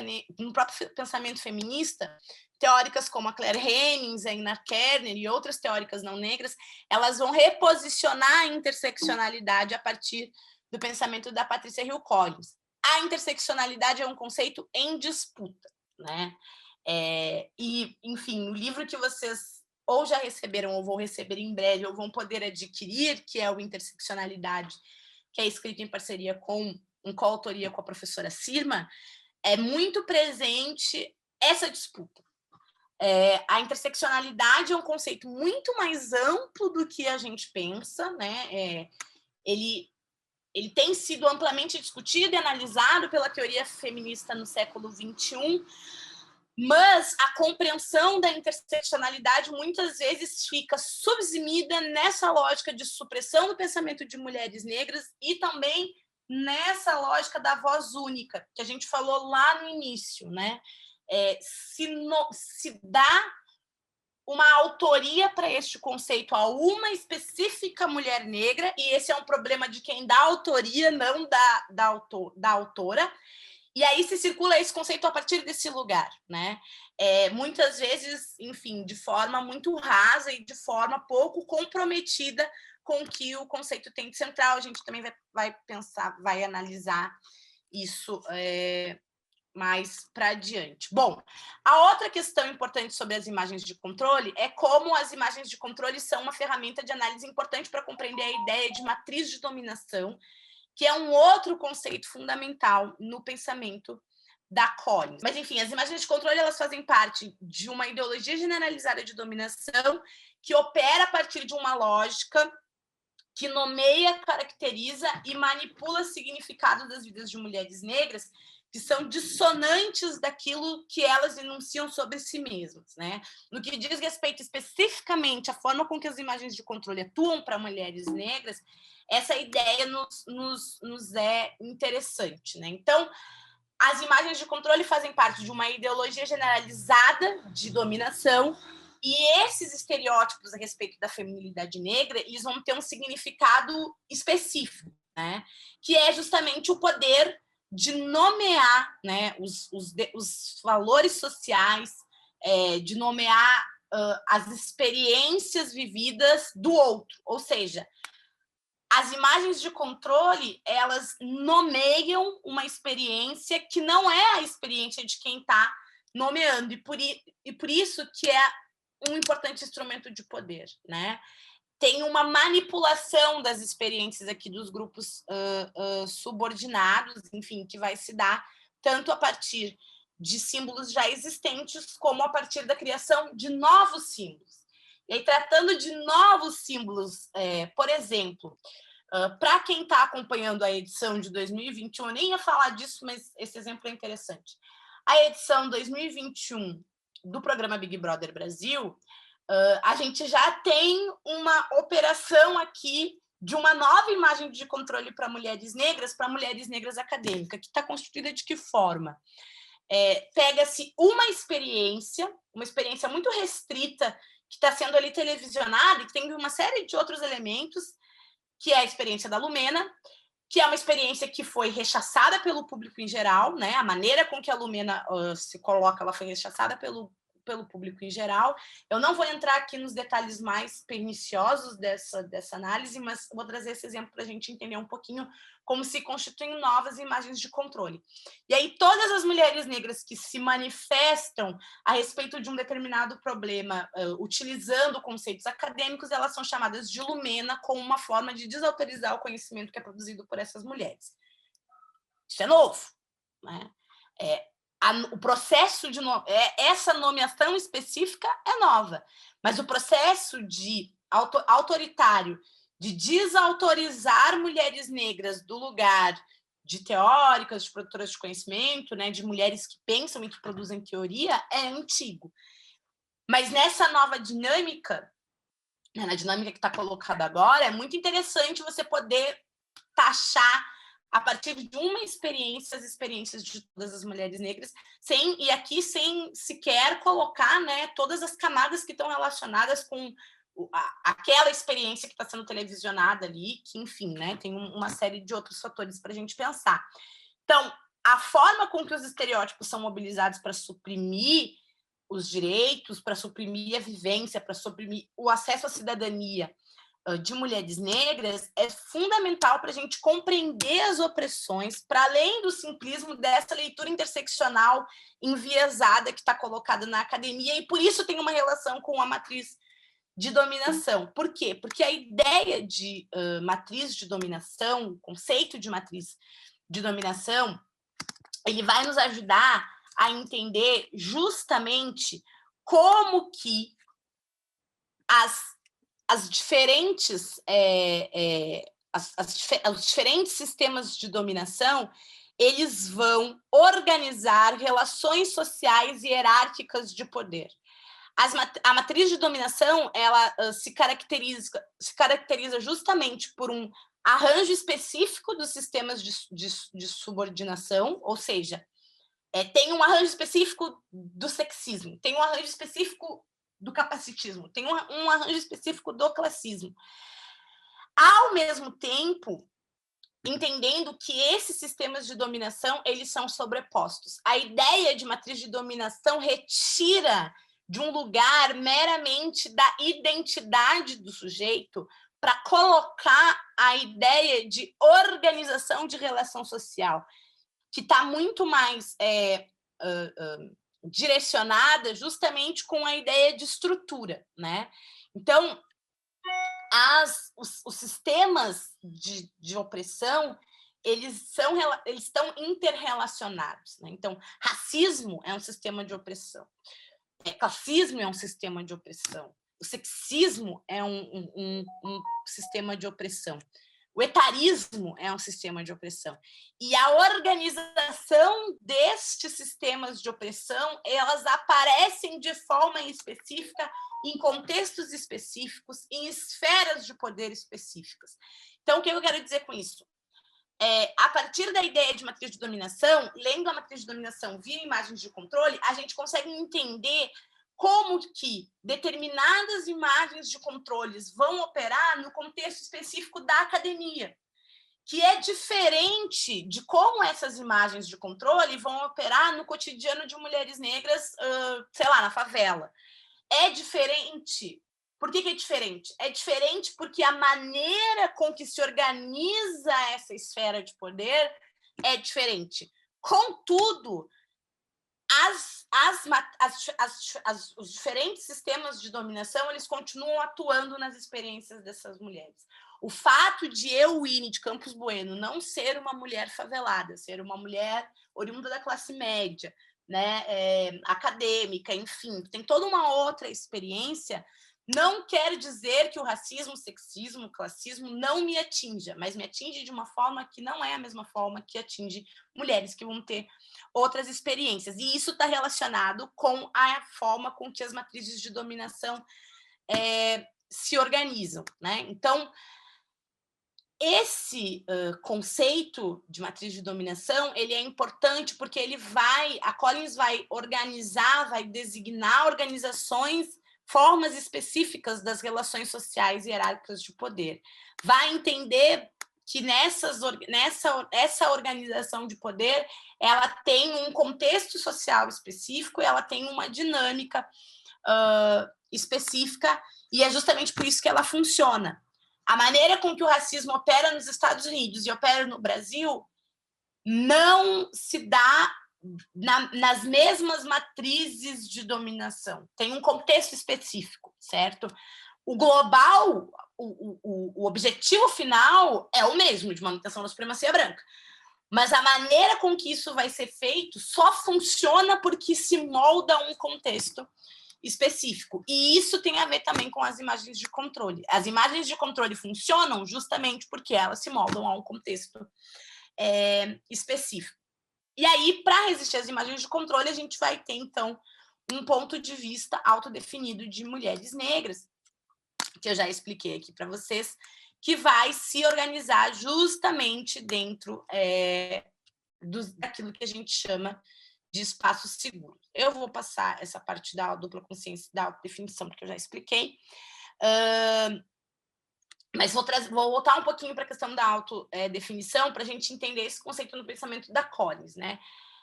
A autodefinição e a autovaloração, a autoavaliação de mulheres negras, ele é um tema central também no pensamento de mulheres negras e no próprio pensamento da Collins. Porque o processo de autodefinição tem relação também com o processo de produção de conhecimento. A autodefinição, ela envolve, inclusive, em desafiar o processo de validação de conhecimento e o processo de validação daquilo que é considerado como intelectualidade, que vai resultar justamente nessas imagens de controle, né? De outro lado, a autoavaliação vai enfatizar o conteúdo específico das autodefinições de mulheres negras, né? Então, essas mulheres, elas produzem uma autodefinição a partir de uma autoavaliação que promove uma autovaloração, né? Então, se substitui o que é externamente construído com um processo de autovaloração que vai formular esse conhecimento de oposição. Por que é conhecimento de oposição? Porque é um conhecimento que se opõe às formas de produção de conhecimento que são hegemônicas, né? E aí um dos principais conhecimentos de oposição é justamente a interseccionalidade, né? Que é o tema do livro, do último livro traduzido pela Boitempo, da Patrícia Hill Collins, em coautoria com a professora Sirma Bilge, e que vai nos possibilitar analisar a interseccionalidade numa perspectiva muito mais ampla.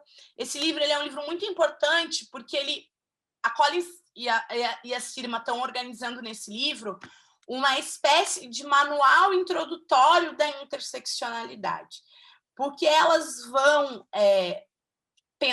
vão trazer aqui várias possibilidades da interseccionalidade, vários usos da interseccionalidade. Depois desta obra, a professora Hill Collins escreveu um outro livro, que eu já comentei aqui, que é o Interseccionalidade como Teoria Social Crítica, em que ela traz um argumento que é um pouco mais restrito. Aqui, no Interseccionalidade, que ela escreve com a professora Sirma, a gente tem um argumento bem mais amplo, né? Então, no Interseccionalidade como Teoria Crítica, a gente tem um argumento mais restrito da interseccionalidade. Mas aqui nos interessa pensar um pouco, e é aqui que eu quero também encerrar a nossa aula, que é compreender a interseccionalidade na sua multiplicidade, né? Então, a gente pode pensar a interseccionalidade em vários lugares. A gente pode pensar a interseccionalidade como um marco teórico crítico, a gente pode pensar a interseccionalidade como uma ferramenta analítica, a gente pode pensar a interseccionalidade como uma contribuição teórica, como paradigma de conhecimento, a gente pode pensar a interseccionalidade, que é como a Bruna pensa, como a Bruna utilizou a interseccionalidade como um dispositivo heurístico, né? Então, para além de outros usos que a gente pode fazer da interseccionalidade. Tem muitas construções a respeito da interseccionalidade. E um dos principais problemas contemporâneos, dos dilemas da interseccionalidade, a Collins chama assim, é justamente reduzir a interseccionalidade a uma ideia de vertente feminista, né? A partir de uma noção que compreende a interseccionalidade como uma forma, meramente como uma forma de escalonar as opressões, né? Então, esse é um olhar que reduz o potencial político e o potencial, inclusive, epistemológico da interseccionalidade, né? Porque você promove aqui uma espécie de controle do processo de conceituação da interseccionalidade, né? E que entrega justamente a interseccionalidade a determinados nomes, e isso se dá muito a partir das lógicas de produção de poder, né, nos espaços institucionais, sobretudo na academia, e ela acaba controlando, a partir desse lugar, né, de reduzir o potencial da interseccionalidade, ou de subsumir a interseccionalidade a uma única possibilidade, isso controla a forma com que as próprias intelectuais negras, acadêmicas, podem ou não escrever as suas narrativas, né? Então, a interseccionalidade tem uma trajetória do ativismo de mulheres negras e uma contribuição político-teórica dessas mulheres que vai justamente informar, né, o que será compreendido como interseccionalidade, né? Isso tem aqui a gente tem justamente uma relação com essa ideia de dispositivo da interseccionalidade como dispositivo heurístico. Essas contribuições políticos teóricas de mulheres negras, elas que informam, né, a maneira com que essas mulheres estão compreendendo que a sua experiência ela não pode ser reduzida a uma resistência a um único campo de dominação, certo?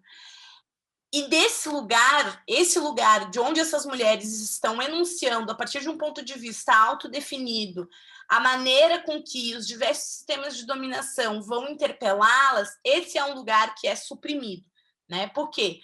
Porque essas diversas formas de mobilizar a interseccionalidade, elas também são suprimidas, inclusive, das ementas das disciplinas e dos debates acadêmicos contemporâneos a respeito do tema. Então, a gente a obra Interseccionalidade, ela nos permite repensar a interseccionalidade. E nos permite repensar a interseccionalidade a partir de várias experiências, né? A Collins, ela vai trazer, a Collins e a professora Sirma, elas vão trazer essa discussão para um campo bem mais amplo, inclusive, do que a própria experiência de mulheres negras. Então, a relação, tem uma relação aqui, sim, entre o ativismo de mulheres negras e a eclosão do conceito de interseccionalidade, que muitas vezes ela é colocada à margem, ela é colocada ao lado, né? A construção da perspectiva da interseccionalidade, ela está relacionada, sim, com um pensamento de mulheres negras, né? Mas ela não está só relacionada com o pensamento de mulheres negras. Ela está relacionada com todo um debate a respeito do ponto de vista, a respeito do que a gente chama de teorias perspectivistas, né? E que vai ser abraçado por essas intelectuais como um método de enunciação de um complexo de problemas que lhes atinge, né? Então, a interseccionalidade, ela é uma ferramenta complexa, né? Ela é uma ferramenta, inclusive, que nos possibilita evidenciar a importância dos processos de autovalorização, de autodefinição de mulheres de grupos subordinados na nomeação das suas estratégias políticas e nas suas estratégias teóricas, né? Então, esse processo de formulação de conhecimento que vai organizar o que a gente entende como interseccionalidade, ele de certa forma, também podemos vê-lo como um processo de consolidação de uma praxis interseccional histórica, que vai ser desenvolvida por essas mulheres, né? Então, a gente nos dá a possibilidade, de sexualidade nos dá a possibilidade de compreender a sociedade desde as margens. Mas esse processo de compreensão da sociedade desde as margens não é um processo que se resume a uma intelectual negra. Ela tem relação com a constituição de uma epistemologia de mulheres negras, né? Que é a respeito, sim, de identidades, mas não só de identidades. Diz respeito também ao poder. É uma forma de ler o poder e como que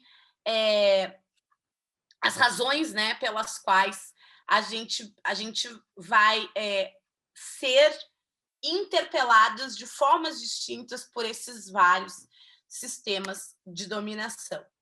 Bom, gente, eu espero que tenha sido útil, que eu tenha conseguido passar para vocês o básico 1 do pensamento da Collins, né? Eu recomendo fortemente que vocês se debrucem, né, de fato, a leitura das obras, né? Porque a partir do que a Collins está propondo ali, nessas duas obras em especial, a gente também tem a possibilidade de pensar os fenômenos sociais a partir de um outro lugar de análise que geralmente ele é silenciado, que é justamente as experiências de mulheres negras, mas mais do que isso, a gente está diante de um pensamento que revolucionou, inclusive, as teorias de conhecimento, e que ainda hoje não é reconhecido dessa forma, né? Eu tenho tentado insistir, eu saí do direito para ir para a sociologia justamente para insistir que os processos de produção de conhecimento de mulheres negras, eles possibilitam um outro fazer teórico crítico, que não é nem melhor nem pior do que os fazeres teóricos críticos que são considerados enquanto teoria, né? Os grandes nomes aí da teoria crítica que são considerados enquanto teoria crítica, mas que tem um outro lugar de enunciação que muitas vezes é suprimido, que, portanto, nos impossibilita de conhecer a sociedade de conjunto. Porque a partir do momento em que a gente suprime de um grupo social a possibilidade de nomear suas próprias experiências, a gente também está nos impedindo de pensar a sociedade de um lugar mais amplo. Isso é uma coisa que eu aprendi com a professora Patrícia e que eu espero ter conseguido passar para vocês nessa 1 hora que eu falei sem parar. Obrigada. Bom, pessoal, aqui é a Bruna que está falando, essa voz que vocês estão ouvindo. Obrigada, Winnie, sua fala, como não poderia deixar de ser, foi excelente, mais uma vez. Sempre, eu estava tentando assim, pensar o que eu posso fazer de pergunta para ela, né? Aproveitando minha posição privilegiada de mediadora, mas você foi respondendo todas as coisas, então, mas que bom, porque né, assim eu vou ter que abrir mão do meu privilégio e passar para as perguntas do público. E nós temos aí uns 20 minutos mais ou menos para responder, temos que terminar até às 18, mas vamos lá. Tem muitas perguntas que são muito complexas e que dariam, assim, uma tese do tipo, comparação entre o pensamento de Patricia Hill Collins e Angela Davis. Eu vou começar por algumas outras e depois, se der tempo, a gente passa alguma coisa por isso. Bom, eu queria... Aí era uma pergunta minha que eu vou juntar com outra que apareceu aqui no fórum, relacionada ao debate que a gente tem muito hoje. Já vou começar assim, né? Já jogando, já na mais espinhosa. A questão do identitarismo e como o identitarismo e as pautas, por exemplo, de gênero e de gênero, raça, LGBTQ, tem separado o movimento, tem dividido.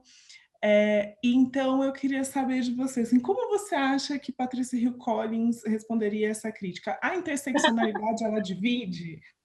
E aí, eu queria juntar essa pergunta, porque ela está relacionada com uma pergunta feita pelo Leonardo. Ele diz, você acha que o arcabouço conceitual da Patricia Hill Collins, especialmente os conceitos de interseccionalidade, matriz de dominação e imagem de controle, funciona melhor que lugar de fala? Te pergunto sem querer destituir a importância que a circulação da ideia de lugar de fala ganhou e do potencial político que carrega, mas especificamente olhando para alguns problemas que ela traz, justamente a respeito de fragmentar as lutas a partir da separação dos lugares e da própria pressuposição que carrega de que a pessoa possa nomear e fixar um lugar. Acho que a pergunta foi feita antes de você falar da teoria do ponto de vista e do perspectiva. Mas, enfim, acho que de toda forma está aí, eu acho que é uma questão legal de abordar. Tá, beleza. Então, eu vou tentar responder isso de forma bem rápida, né, para poder abordar, enfim, o maior número de questões. O problema com o conceito de lugar de fala é que o conceito de lugar de fala, ele se transformou, a circulação do conceito, ele se transformou num interdito de fala. Porque a própria ideia de lugar de fala, para quem leu de verdade o livrinho lá da Djamila, que é um livro tão pequeno, tão fácil de ler, e eu tenho, às vezes, a impressão de que as pessoas não leram. A ideia de lugar de fala, ela surge justamente do arcabouço teórico das teorias perspectivistas que eu trouxe para vocês aqui.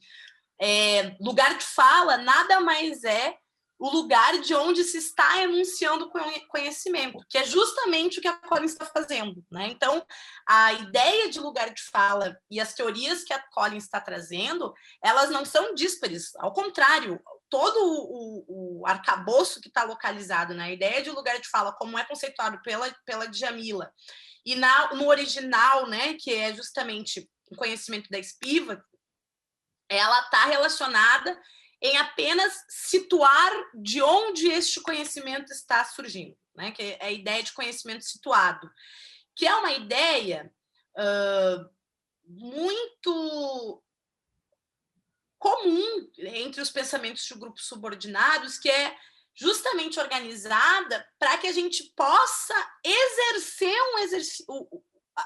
a produção de conhecimento institucional. Porque, historicamente, esse lugar nos foi retirado, inclusive quando a gente começa a entrar na academia, né? Porque, como eu disse para vocês no início, quando as pessoas negras, as pessoas indígenas, as pessoas de grupos subordinados, elas passam a ingressar na academia e a, de dentro da academia, produzir teoria para formular a respeito das suas próprias experiências, se cria o seguinte interdito.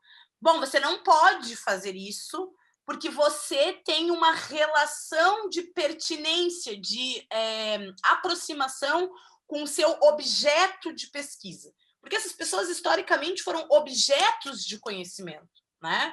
Sistematicamente, são objetos de conhecimento. As experiências dessas pessoas, elas são lidas num lugar de objetificação.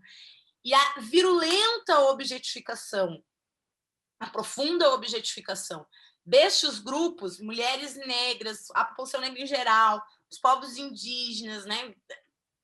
Esse lugar de objetificação é um lugar que possibilitou a articulação de uma autoridade epistêmica para aqueles que sempre tiveram autoridade de nomear os fenômenos sociais, né? Que são os grupos de elite, sobretudo os homens brancos.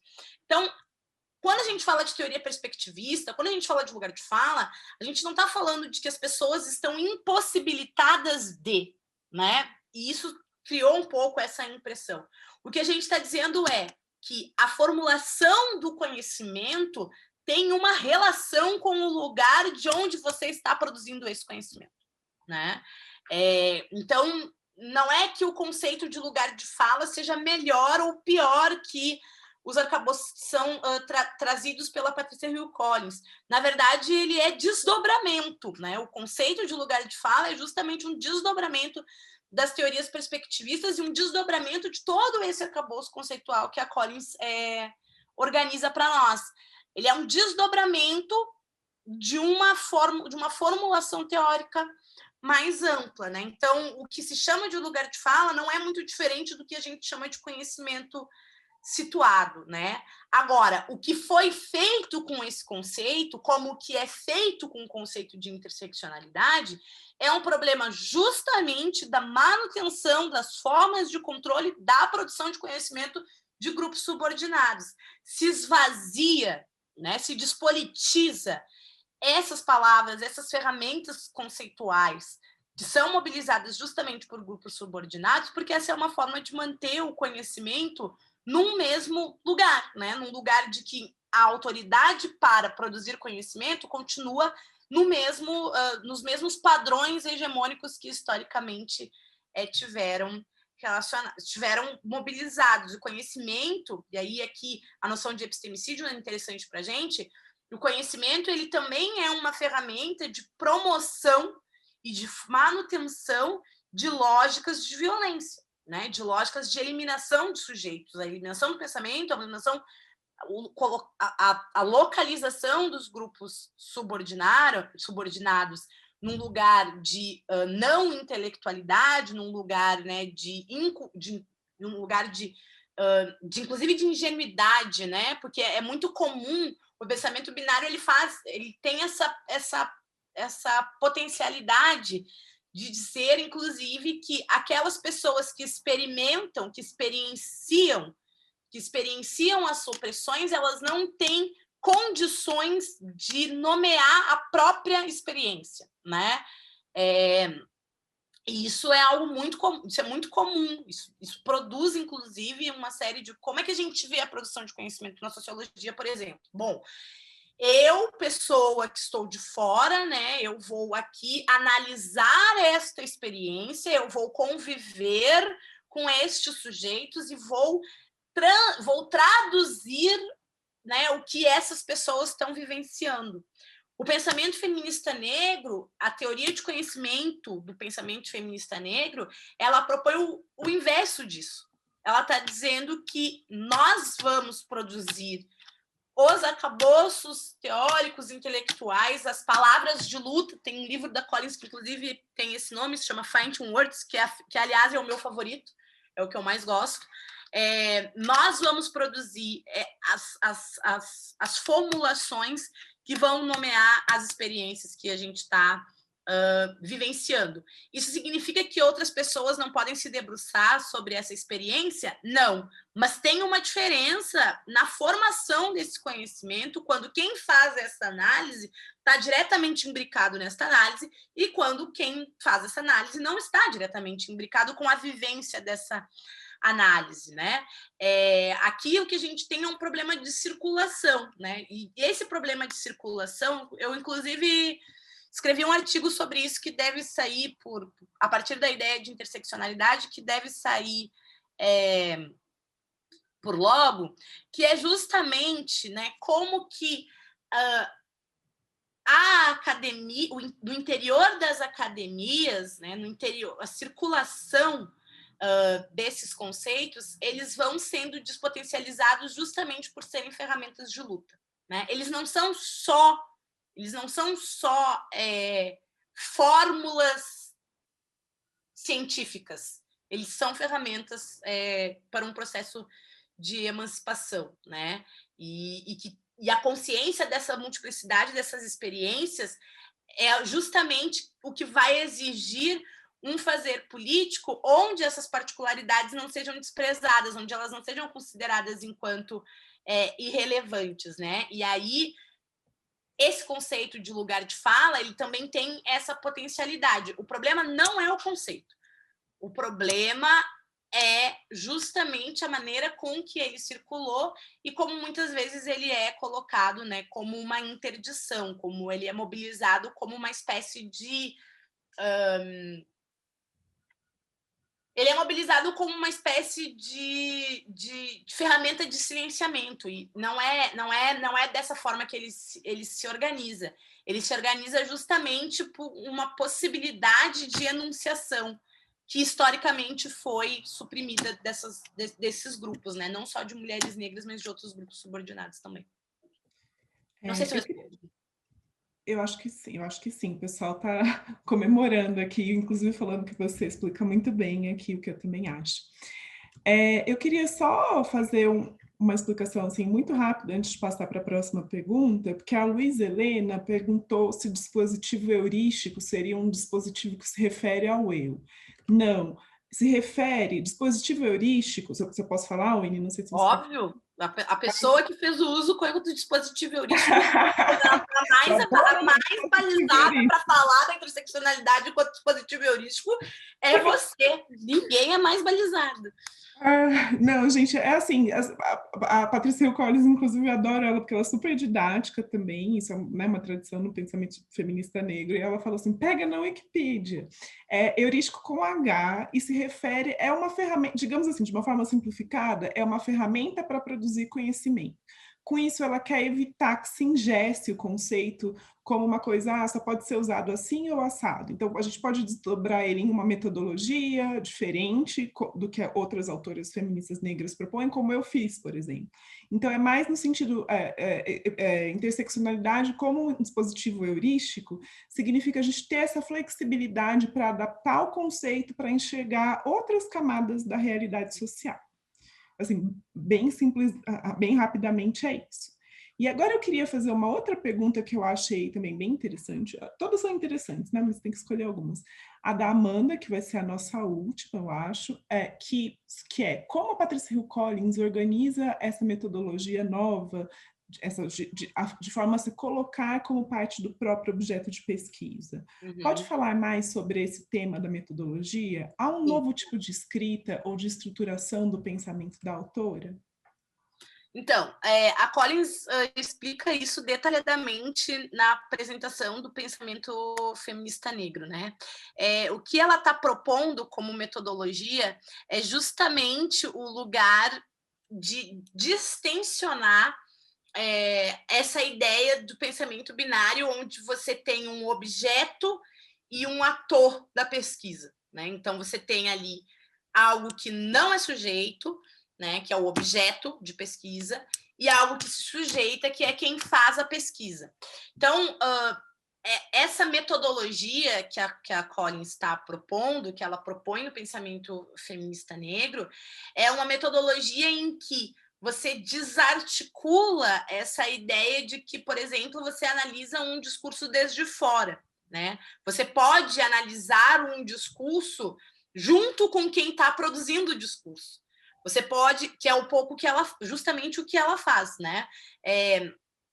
As ferramentas de análise que a Collins está mobilizando, que ela mobiliza nas suas várias produções, mas especialmente no pensamento feminista negro, porque lá nas outras obras ela vai ter uma outra forma de organizar isso, mas no pensamento feminista negro tem uma metodologia que é muito útil para a própria produção de conhecimento de pessoas que são de grupos subordinados, né? Que não são o eu histórico da academia, né? Por que eu digo isso?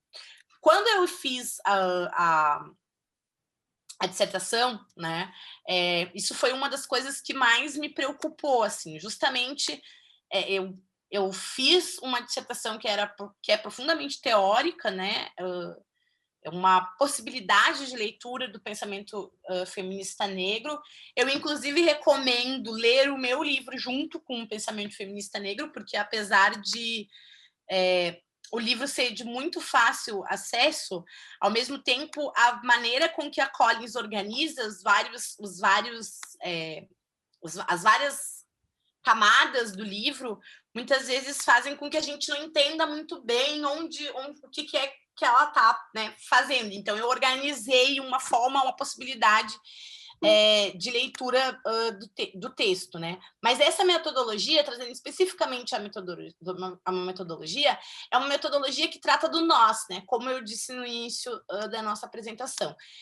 A Collins está mobilizando uma teoria, está mobilizando um fazer teórico que não é do outro e que também não é do eu. Ele é do nós, né? Tem uma assunção de uma responsabilidade pela escrita, mas, ao mesmo tempo, tem uma possibilidade aqui de mudar o lugar de onde se produz teoria, justamente porque posiciona o lugar de onde você está escrevendo, né? Você informar desde onde você escreve e por que você escreve, pensando que essas estruturas de conhecimento, elas ainda são controladas por uma elite de homens brancos que define quais são as premissas para validação de conhecimento, né? E que faz com que os interesses e os paradigmas que são articulados, por exemplo, por mulheres negras, eles tenham menos valor do que os interesses e paradigmas que são articulados por outros grupos, muda o critério de valoração do conhecimento. Então, qual é o critério de valoração do conhecimento e de produção de conhecimento? Qual é o itinerário que a Collins está trazendo aqui? O itinerário que a Collins traz se volta às mulheres negras. Ele não se volta para uma produção de conhecimento que é meramente para produzir uma teoria onde eu seja a referência de mim mesma, né? Mas produz uma teoria onde quem valora essa teoria são as próprias mulheres negras, é o próprio grupo que está sendo, né, que está construindo essa produção. A produção do pensamento feminista negro, quando a gente lê o pensamento feminista negro, a gente percebe que o diálogo que a Collins está fazendo, o diálogo que ela está trazendo, é um diálogo que não só possibilita a articulação de uma teoria, a articulação de uma confirmação de um processo de valoração do conhecimento, mas que traz para o centro da análise justamente os discursos que ela está analisando. Ela não está analisando esses discursos a partir de um outro lugar, ela está analisando esses discursos a partir dos próprios discursos, né? Então, é uma outra forma de pensar e de argumentar, né, que possibilita, inclusive, uma outra forma de produzir conhecimento. Aí você pergunta, onde tem essas metodologias? Essas metodologias estão todas mobilizadas na própria produção de conhecimento de grupos subordinados, né? Quando a gente pensa, por exemplo, a questão da escrevivência, né, para trazer um pouco mais para nós aqui, para o nosso pensamento local, né? A maneira com que a Conceição Evaristo, né, vai organizar a ideia de escrevivência, ela é não só um conceito, não só uma ferramenta de produção literária, ela também é uma metodologia, né? Então, ela está entregando, como a Collins entrega e como várias outras intelectuais negras vão entregar, ela está entregando uma forma de produzir, uma forma de fazer, um fazer acadêmico que possibilita para estes sujeitos que foram, né, retirados no lugar de quem produz conhecimento, de quem enuncia conhecimento, uma forma de agenciar o próprio conhecimento, né? Então, o que a Collins traz para a gente no pensamento feminista negro é um lugar passível de tensionar os padrões vigentes e de constituir marcos de validação do pensamento que são mobilizados por critérios que têm por centro a experiência de mulheres negras, né? E a partir de uma experiência que também é de uma mulher negra. Então, esse esforço, que é o esforço que eu também tentei fazer na minha dissertação, parte de um compromisso intelectual e político com aqueles e aquelas que informaram esse conhecimento, né? Então, tem aqui um lugar de produção que vai nos auxiliar, inclusive, a pensar outras fórmulas, outros modelos, né? O modelo metodológico que a Collins traz é um modelo metodológico do nós, né? Não é um modelo metodológico do eles e tampouco é um modelo metodológico do eu. E que é um modelo metodológico que a gente tem na academia. A minha geração, que é a mesma geração da Bruna, né, de acadêmicas, tem mobilizado também esse modelo metodológico justamente para tensionar esse lugar da produção de conhecimento, né? Eu posso falar de nós, né? E posso falar de nós, inclusive, a partir da minha própria experiência. O meu lugar, né, enquanto intelectual, ele não pode ser um interdito para a minha produção de conhecimento, porque ele não foi um interdito para a produção de conhecimento de pessoas brancas que estudavam a minha experiência. Né? Então, aqui a gente tem uma tensão, inclusive, em afirmar que a intelectualidade, nessa metodologia, a intelectualidade ela não necessariamente está na citação de um artigo. A intelectualidade ela pode estar no diálogo que você vai produzir com uma mulher negra que mobiliza conhecimento para que as suas filhas, para que os seus filhos sobrevivam a uma matriz específica de dominação que, no caso, racismo, que suprime a humanidade. Isso também é intelectualidade, né? A intelectualidade não é só produzir livro. A intelectualidade também está relacionada com um conhecimento de resistência que é mobilizado para a sobrevivência do grupo, né? Quando isso está... E quero encerrar com isso, de verdade, que eu acho que o lugar que a gente consegue entender isso de verdade nem é no pensamento feminista negro, é lá no Aprendendo com Outsider Weaving. Porque ali naquele texto, a Collins vai dizer que lá as empregadas domésticas negras elas estão produzindo um conhecimento, elas são intelectuais, e elas são intelectuais porque elas produzem um conhecimento que é perpassado para a comunidade para sobreviver, né, às argúrias dos sistemas de dominação. Isso é produção de conhecimento também, porque sem esse conhecimento a gente não sobrevive. Se eu não tivesse aprendido desde pequenininha com a minha avó, que tem até a 4ª série, o que significa ser uma jovem negra no Rio Grande do Sul, ser uma mulher negra no Rio Grande do Sul, quais caminhos eu ia precisar percorrer para resistir na escola e depois no meu trabalho. Se eu não tivesse aprendido isso com a minha avó, eu não teria sobrevivido na universidade. Né? Então, da onde vem? Da onde vem todo o conhecimento que eu adquiri? Onde é que ele nasce? Onde é que ele eclode? Na minha avó, no terreiro, no movimento de mulheres negras. Eu trago este conhecimento para dentro da academia. De dentro da academia, eu formulo teorias sobre ele. Mas, em última análise, eu sequer preciso da academia para fazer isso. Esse conhecimento ele está organizado e mobilizado na própria forma com que... E a avó não é uma intelectual orgânica, ela é uma intelectual. Né? Eu não preciso de um segundo nome para nomear a intelectualidade de grupos subordinados. Eles são tão intelectuais quanto aqueles intelectuais que estão lá na academia sendo citados no Lattes. A minha avó, que tem até a 4ª série, é tão ou mais intelectual que o Bourdieu. Né? Então, esse é o lugar que a gente tensiona na produção de pensamento sociológico a partir do pensamento feminista negro, e é um lugar que não representa só as mulheres negras, mas que representa uma outra possibilidade de formulação de conhecimento de resistência, né? E que a gente precisa, enfim, encerro de verdade com isso, a gente precisa colocar esse conhecimento e entender esse conhecimento como uma ferramenta de luta e de resistência, porque sem ele nós não vamos conseguir avançar, né?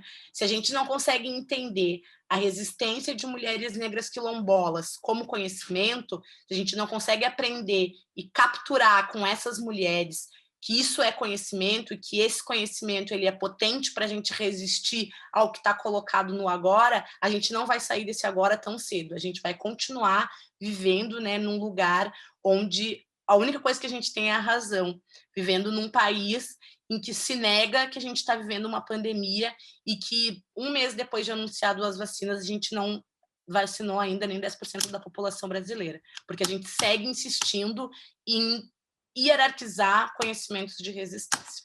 É isso. Como o que dizer, né, gente, depois disso? Bom, a mim cabe essa tarefa ingrata de terminar uma palestra, essa apresentação que a gente queria que continuasse, com tantas outras dúvidas, mas eu acho que ficam para a gente continuar o debate, né? Esse é um debate que, como disse a Winnie, tem sido trazido para o Brasil e que a gente tem também uma produção intelectual de feministas negras que está sendo descoberta agora para além das fronteiras do ativismo e da produção das próprias mulheres negras. Então, as dúvidas que ficam são também um convite para vocês, para a gente continuar em diálogo e para vocês continuarem se aprofundando nesse conhecimento. Queria convidar a todos para a próxima e última aula, que acontece na terça-feira, dia 2 de março, sobre o Michel Louis, apresentado pelo Fábio Mascaro, com a mediação da Camila Moreno. Muito obrigada, pessoal, e a gente continua se vendo por aqui. Até mais. Beijo, gente!